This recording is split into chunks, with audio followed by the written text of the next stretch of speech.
Mwimbaji wa nyimbo za Injili Angel Bernard amemshukuru Mungu kwa miaka 19 ya huduma.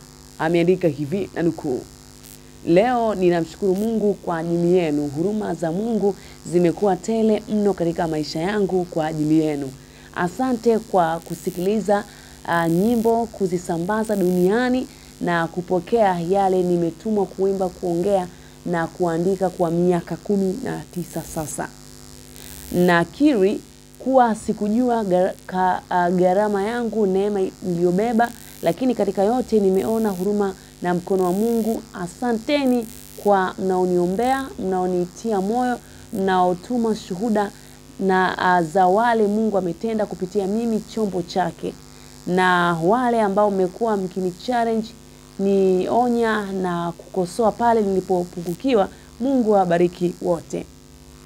Kwangu mimi ndio kwanza ninaanza, ndio maana nimeanza kujifunza kufikiri na kuona kama anavyonifundisha na utazamia utimilifu wa kile anakifanya.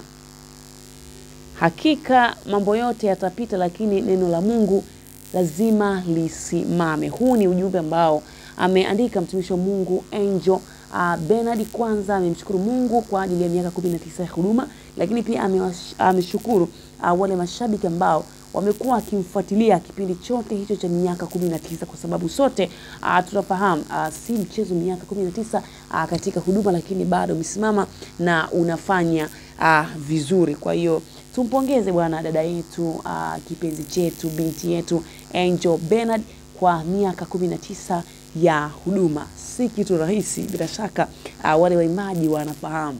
Si kitu rahisi, ni safari ambayo ina mengi magumu na mizito, ina milima mingi kweli kweli. So nadhani kuna baadhi ya watu tunaelewana kile ambacho tunakizungumza. So tuzidi kumwombea binti yetu, Mwenyezi Mungu azidi kumpaka mafuta kila kukicha, azidi kuwatumikia watu wake. Langu jina ni Kisabira na hii ni Dera TV. So comment kubwa zaidi ni kusubscribe.